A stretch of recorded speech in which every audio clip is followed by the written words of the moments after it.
once I take the step towards my fear, I no longer have time to be scared. I only have time to do the action because at this point, I'm worried about survival. Hi, friend. Welcome back. Today, we're talking to Stephen Jarvis Morris, former Army Ranger turned leadership coach with 26 years of experience. Now, we've already chatted with him in episode 5, so feel free to check that out. But in this episode, Stephen shares with us the definition of success, and we actually have a conversation about what success looks like for each of us and what success could look like for you. We also talk about finding happiness in unlikely places and coming back from really deep, dark, and difficult moments. And Stephen also shares the skill that gets you past the fear that stops you from your own future successes. Tune in because it's a great episode. Let's get started. All right. Well, Stephen, thank you so much for joining us again. It's always a blast every time we talk to you. How are you doing today? I am fantastic. And I just want to say a little bit of a shameless plug. Our friend Kylie Robinson, her podcast aired today. What is it? Hard Questions. Yep. Ask hard questions. Yeah. And so it's her and her brother, Caleb. And I listened to your podcast. It was great. And I actually learned a lot about you I didn't know. Yeah, Kylie and Caleb, man, they are amazing. So glad you popped that in right in the beginning, because if you're listening, you've got to go check them out. Ask hard questions. I've already left them a review. You should go leave them a review too to get them off to a good start. Yeah, it was awesome. And their very first, like their intro podcast, it's like 51 minutes long or something. It was hilarious. I was laughing my butt off. Isn't it awesome? I think they're so funny. Yeah, it was hilarious. And they really do ask good, hard questions too. Yeah, they beat me up.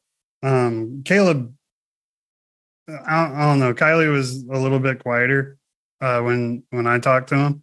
Mm-hmm. But Caleb, he hit me pretty hard. Like he made me squirm a little bit. It's like, oh, I don't really want to talk about that. But I answered their questions. But have they told you what episode that is? July 7th. I think it's like their 4th episode, so 3rd or 4th. Stay in touch, ask hard questions so you know when you get to hear Stephen's, which is he really has an extraordinary story. So listen in for sure. You don't want to miss that. Oh man. Okay. So what are we picking up on? We've talked about so many things, right? About building your brand and career. Okay. We've talked about all kinds of stuff. I have a question. Yeah. So we're talking about hard questions. So I have a question. Mm-hmm. What is Patricia Ortega's definition of success? Gosh, it's changed so much.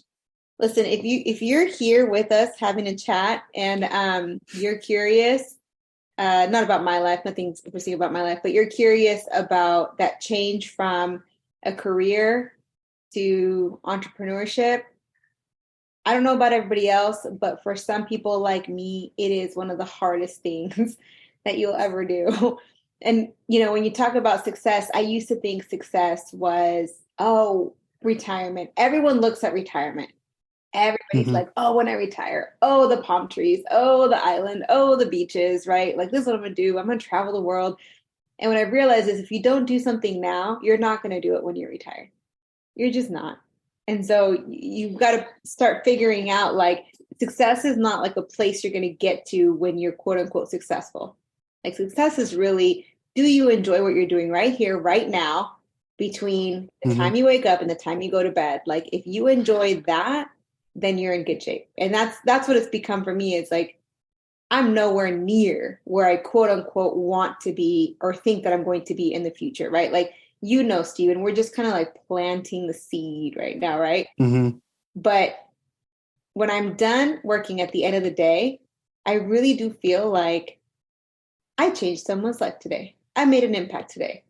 Whether it's through a post that, something that I'll never know what happened, or whether it's through an actual one-on-one conversation, I'm like, I did something meaningful today.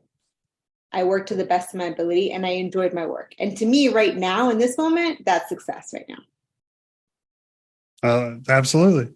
Yeah. Yeah. So it's funny you said, like, we were talking before we started recording and I was telling you about, Glenn Gardone, the president of Red Chocolate. Like, he sent me a box full of free chocolate.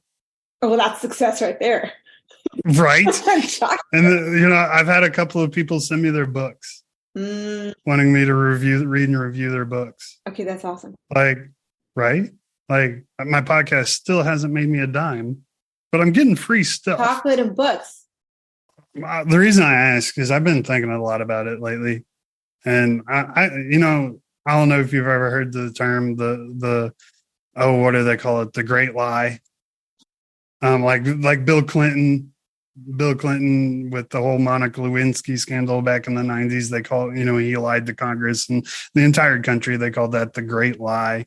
And there have been several other great lies throughout history that people talk about. And I think success is our generation's great lie. Ooh, talk about that. So you already hit the nail on the head, basically. Like, we're taught, you go to school, you get good grades, you go to college, you get good grades, you get a good job, you stay at that job for 40, 50 years, you're in a retirement, and then you go live your life. Mm-hmm. Right. And that's what live your life. Yeah. And like, we're taught that that's what success is.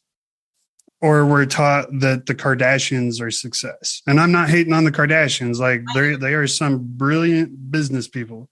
Like, they have monetized every aspect of their life. Mm-hmm. So good on them. Like, you go. I have no love for their products. Like, yeah. Alternate opinions. But yeah, I mean, like, I'm not supporting their products or what they do, but I mean, literally. And so, I mean, we're told that that's success. Or we're told that, Elon Musk is success. And again, I'm not hating on Musk. Dude is brilliant. Mm-hmm. But none of that is success. Like, how many rich people do you hear of committing suicide? It's really sad. The numbers are and these are the people that are famous and rich. Yeah. Yeah.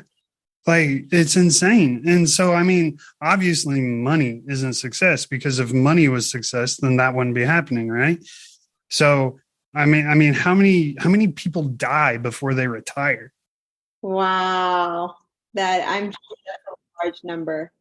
Yeah. So all these people that are waiting for their success so that they can live their life, they die before they even get it. And the whole time they're working towards this thing they never even get to. Yeah. And it's just ridiculous. It's a lot. And so when I started thinking about that, like you, I started looking at my day, and it's like, you know what? I had just some random person send me a book because they respect my opinion. That's a success. That is amazing. I am successful. I have successfully potty trained my dog. Well, okay, Katie might hear this. My wife and I have successfully potty trained our new puppy in a week. That's success. That is major success, by the way. Right? That is probably a year plus of stress that we spent trying to potty train our dog. So congratulations. Thank you. So, I mean, and it is just, when you sit down and you look at it and you're like, this is what I've been sold. Yeah. But am I happy? Yeah. And so it's like, I just don't get why people, and I think it's because we're told that if we don't do these things, these horrible things are going to happen to us. And I was in a meeting with an associate, and we were actually talking about you. And I was like, did she tell you about what she did to land where she's at right now? Like, quitting a 6-figure income job without anything, without a safety net, nothing. She just quit. Yeah. Isn't that crazy? Right? But so, I mean, but we're told that if we do that, we're dangerous, we're scary, we are going to fail. And what made me realize this is, like, but a year ago, pretty much this month, you and I were strangers to Adam. Like, we had no idea who each other were. Mm-hmm. And you have been one of my biggest fans, one of my biggest supporters since you've met me. Yes, go Steven, Renown Leadership. But my family, with the exception of my parents and my wife, My family have been one of my biggest deterrents. And so I got to looking at that and I'm like, why is it like that? It's because they don't want me to get hurt, right? They don't want me to fail. They don't want me. And it's like, well, but why do they think I'm going to fail? I've literally never failed at anything in my entire life. Like, and that's not true, but I mean, the major things, I always succeed. Yeah. Eventually, like it may, some broken bones, maybe getting shot a little bit. Like, I get there. I get there eventually. But I mean, it's because they don't want me to get hurt and they don't want to see me fail. And it's like, that made me realize like this whole thing of success is just a giant lie. It's not real. Absolutely. Absolutely. And, I don't have, I have some family and they've always been really supportive, but I don't have a lot of family. But one thing that I've noticed is for me, it's not my family. For me, it's my mind. I constantly have these thoughts, right? And when you ask like, oh, why would they be deterring? It's the same reason that my mind deters me. It's a protection mechanism of like, oh no, something bad, like you said, something bad is going to happen. You shouldn't do this. You shouldn't do that. So the same way that my mind's trying to protect me, your family's trying to protect you, but it's all built upon what we've been told is success. And like you said, what we've been told is failure. There's actually, I posted it today, but there was this, have you heard of a 6-word memoir? No. So I used to teach, and in teaching, we had this activity that was called the 6-word memoir, that at the end of your life, what are the 6 words, 6 or less, that are going to sum up your entire life? And up until I realized success is not something I have to work really, really, really, really, really hard for my entire life. Up until that point, my 6-word memoir that I was writing without knowing it, I was writing a 6-word memoir. Mine was 4 words actually, that said, hard worker, wasted opportunity. That was my memoir. Hard worker, wasted opportunity. And I feel like that's what we are. We are scared of the unknown, even though I was talking to this woman who said just a couple of weeks ago, and she said, it takes the same amount of effort to grow something huge as it does to grow something small. She's like, it's the same amount of effort. You just make bigger decisions and bigger choices and take, bigger risks. But the amount of work involved is the same. And she's like, but most people are too scared to take the big risk, the big action. And instead they do the small work. So they end up working hard, but wasting the opportunity. And I'm like, well, that's what I've been doing. Hard, wasting the opportunity. But I think it all comes from that place that you're talking about, that fear, that protective space, that you shouldn't fail. Failure is not good, There's the other side of that, which is societal, that, we're so addicted to Facebook and Instagram and we scroll so freaking fast, and we have video games, and it's suddenly okay to live in your parents' house until you're 35. And, it's like all the, you know what I mean? Like, 100%. So we're sold that, I don't know if it's like we could be kids longer. And don't get me wrong, I ain't hating on video games because I can play some video games. Yeah. But sure. I also spend 100+ hours in my office every week.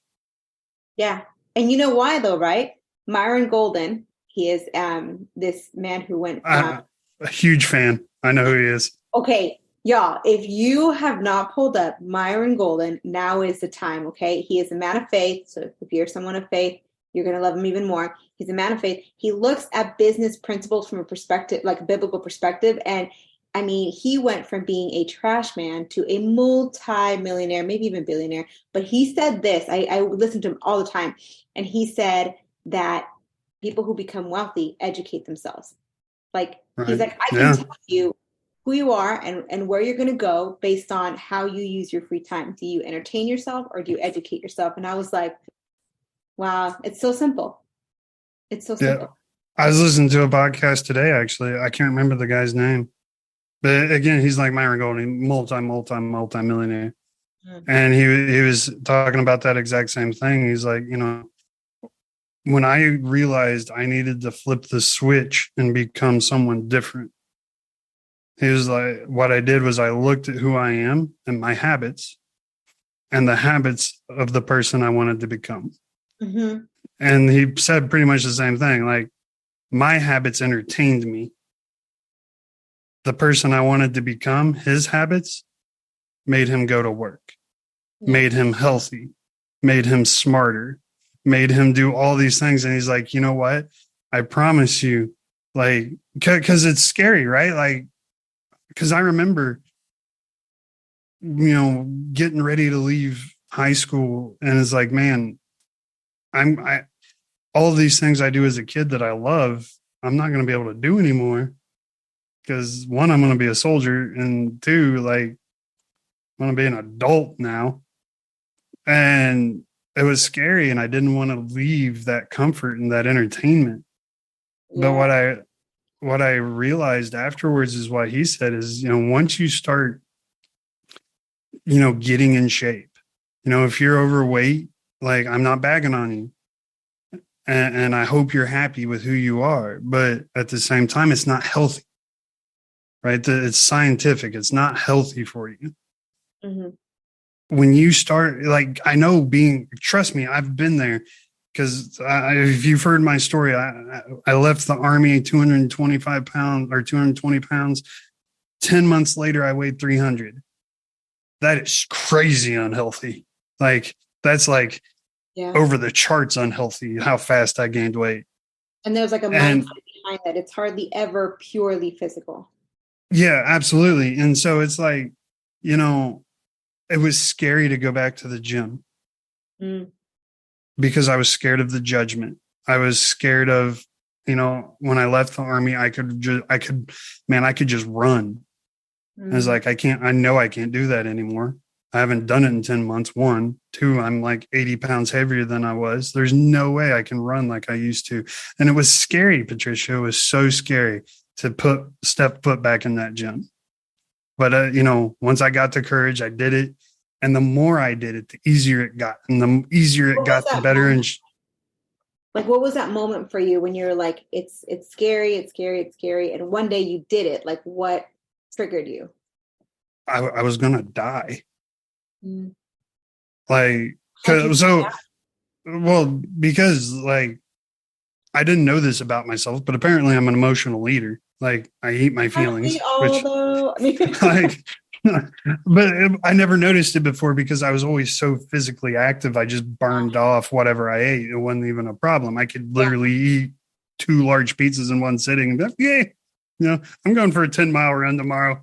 It'll all be gone. I'm good. And that's obviously an exaggeration, but I just never noticed that that's how I lived and operated. And then when I got out of the Army and I didn't have any discipline anymore, I didn't have any structure anymore, I just started eating, and I was depressed. I was sad. I missed the Army. I hated being a civilian. So I just kept eating and eating and eating. And before I knew it, I was like 280, 290, 300 pounds.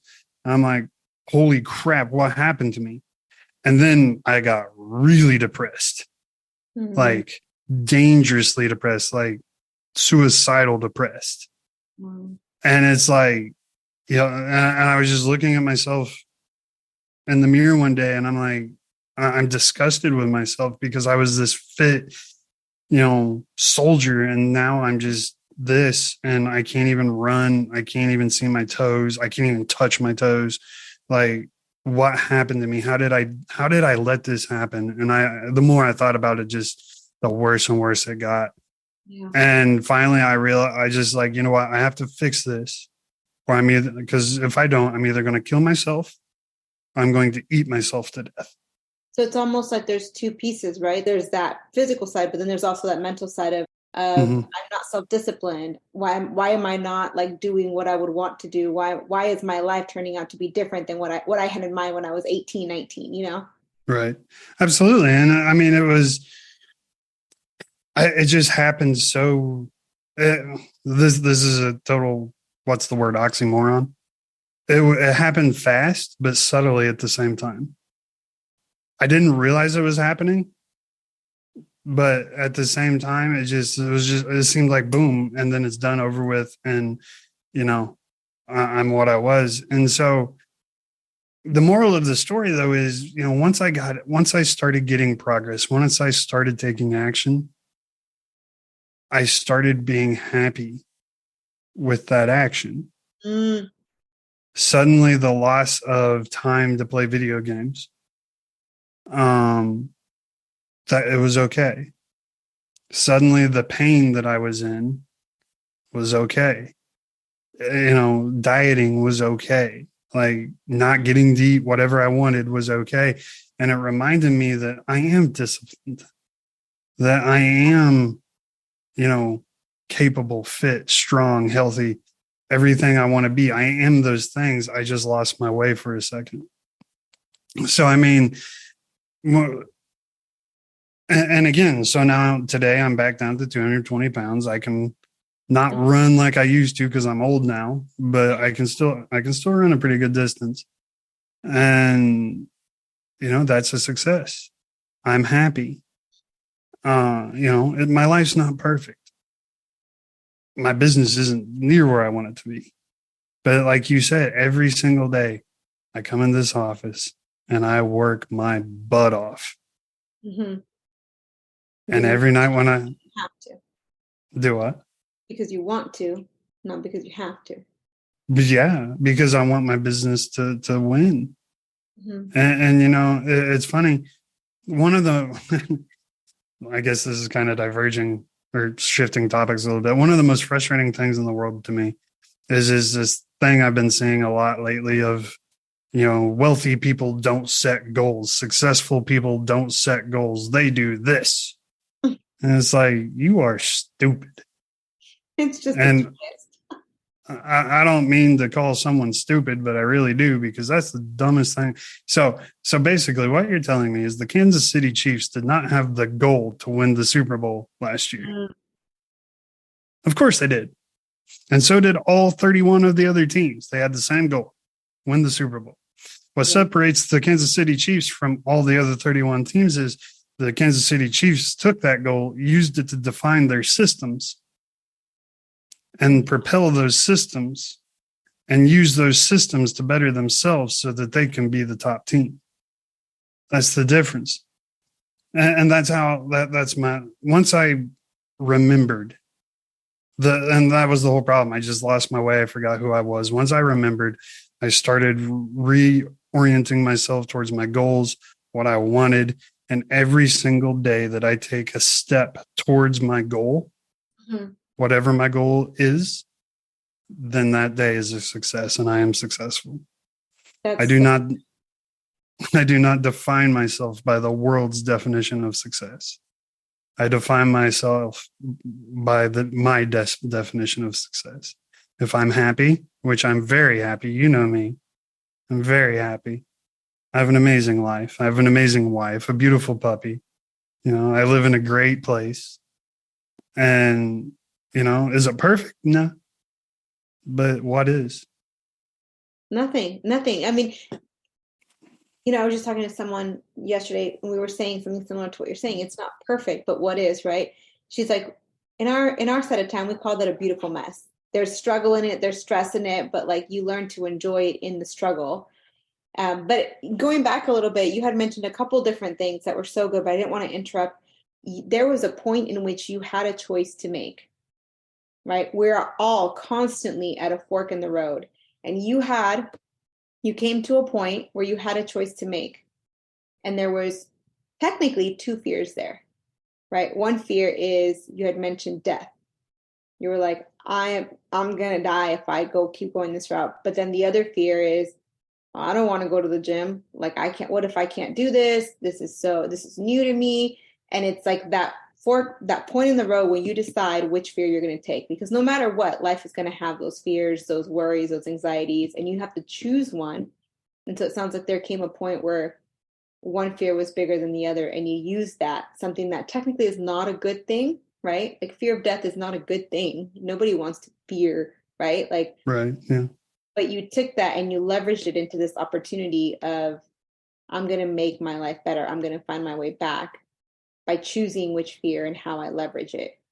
I just thought that was huge. And I don't think that we I feel like we more so get consumed in our fears as opposed to leveraging our fears to get out of something. Well, You know?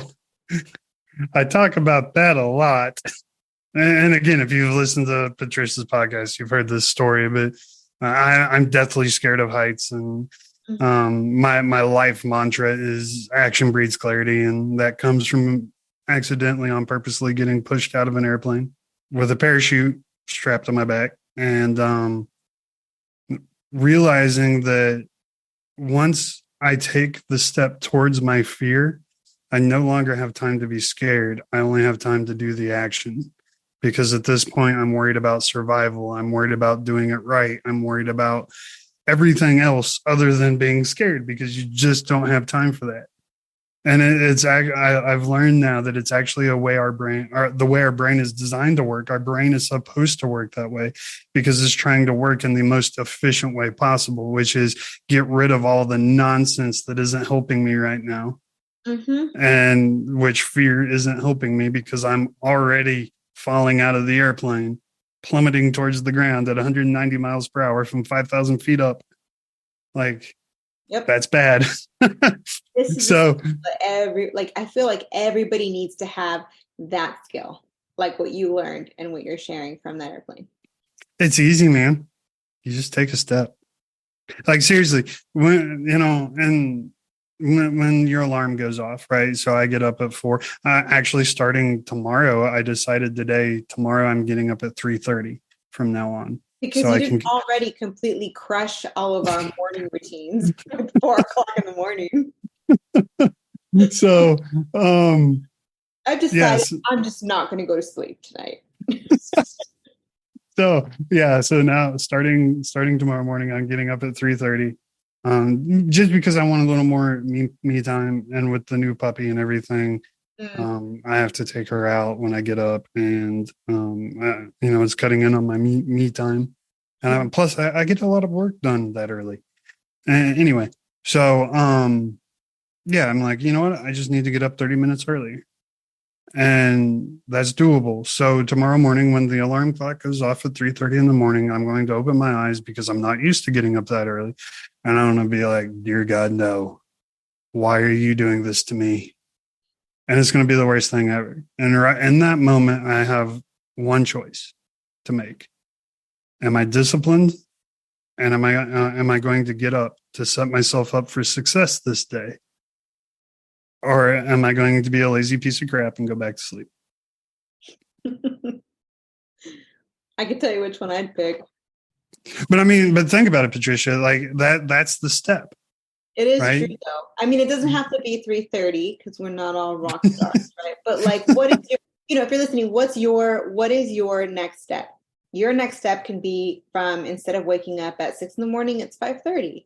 Or maybe your next step has nothing to do with sleeping. Maybe your next step has something to do with your nutrition or your workout or your stress level, or saying no to that person at work who keeps giving you jobs that have nothing to do with what you're supposed to be doing. Whatever that next step is. Yeah, absolutely. It's just whatever you're scared of, whatever is blocking you from what you view as success. And ultimately, I think the first thing you need to do is really look at your life and look at your morals and your values and your principles and figure out what success means to you. Because I believe success is different for every single person. For some people, money is success. Mm-hmm. Absolutely. And there's nothing wrong with it. I'm not knocking it. If money is success to you, go get money. Mm-hmm. Good luck. I will say, if you chase money, you'll never catch it.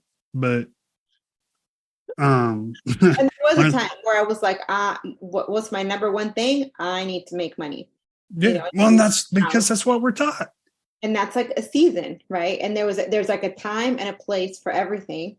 And you might go through a season where that's one of the most important things. That's called survival.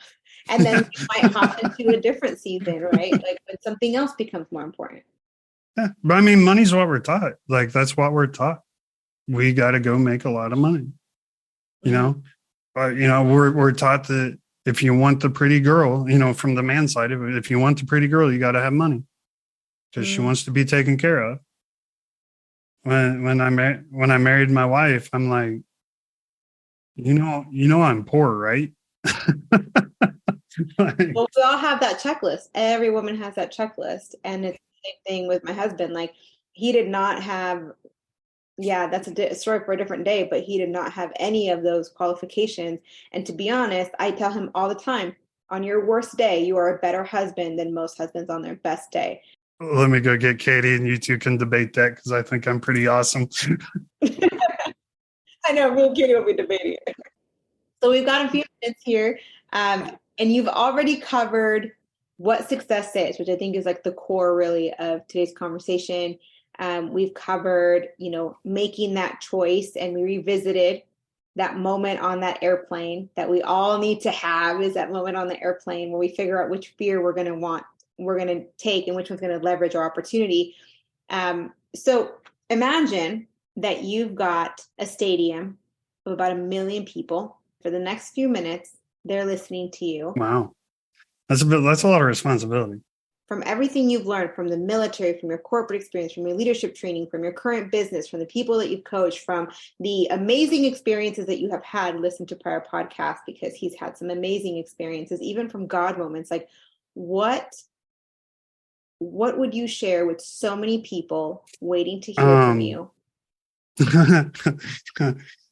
I would bring one Patricia Ortega up on stage. Oh God. With me, and I would say, hear me out. I would say this young woman right here is the prime example of you are not a victim. I think society has got us okay with being victims. And the victim mentality, it's everyone else's fault. We're so scared to take responsibility because we're going to let people down, or who knows what's going through your mind. I'm no different. I feel that every single day when I have to tell someone like, hey, I screwed up. And trust me, I screw up a lot. So, I mean, like, I get it, but it's no one else's fault but my own. Any money troubles I've ever had are solely because I was bad at managing my money. Anytime, I got shot 3 times in the torso. That was because I wasn't being careful. Now, yeah, the guy that shot me had some responsibility in the matter, but I don't blame him. I don't blame my parents for getting divorced. I don't blame my biological parents for putting me up for adoption. I don't blame anybody for anything that's happened in my life except for me. I am not a victim. We're in a world where it's easy, right, to be like, oh, I'm like this because ... Yeah, exactly. And that's the person who is entertained, because you want your own ego to be stroked. You want your own failures to be justified, when it's like your failure is an opportunity to learn something. Your failure is an opportunity to get stronger, with every single rep. So to use a cop out like excuses and blaming someone else for why you are where you are. It's all about, well, great example. When I left the military, my depression, my weight gain, everything, my loss of discipline, everything that I went through was all because I was playing a victim. I was mad at the Army for kicking me out. Or not kicking me out, but forcing me to retire. I was mad at civilians for sucking.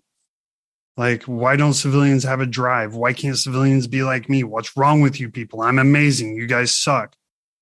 And I wish I was joking, but that's literally how I thought. And it's honest. Once I realized, like, all of this mentality is straight just victim status, like victimhood. And it's like, I am not a victim. I am a bad dude. I am strong. I am tough, and I am capable. And I am no one's victim. And once I realized that, and that just completely flipped my mindset and that then, another, outside of action breeds clarity. I would say my second most important mantra is personal accountability at all times. And, I am quick to accept responsibility for my, you can ask my wife. Like, I will be the biggest jerk And within 2 seconds, I'm like, you know what? I'm sorry. I suck. I don't even if it's her fault, like I was like, that was my bad. I'm sorry. Because I want to make sure at all times I accept responsibility for my actions, because that is how you that is your shield from becoming a victim. Is how did I cause this to happen, and how do I prevent this from happening again, or how do I excel even though this happened? It's just getting your mindset out of this.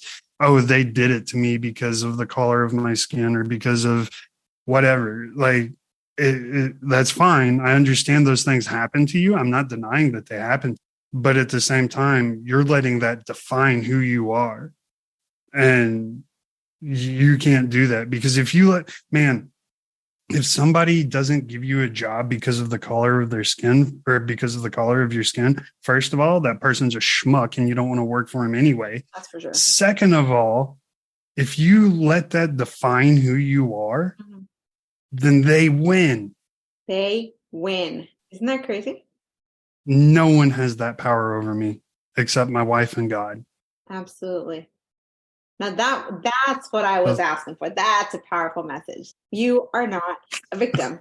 No matter what happened, no matter what's going on, no matter whose fault it may appear to be, you can always turn that around and say, how is this going to make me stronger? How is this going to make me better? How am I going to move forward? That was awesome. Thank you. So excited to have gotten to have a conversation with you. I know that this one was a little bit less structured. We kind of just went off the cuff, but it was an awesome conversation. I'm glad we got to talk today. And thank you again, Stephen, for joining us. Absolutely. Thank you so much for having me. It's always a blessing. And of course, I love talking to you and your audience. So awesome. Well, thank you everyone for joining us as well. See you on the next one.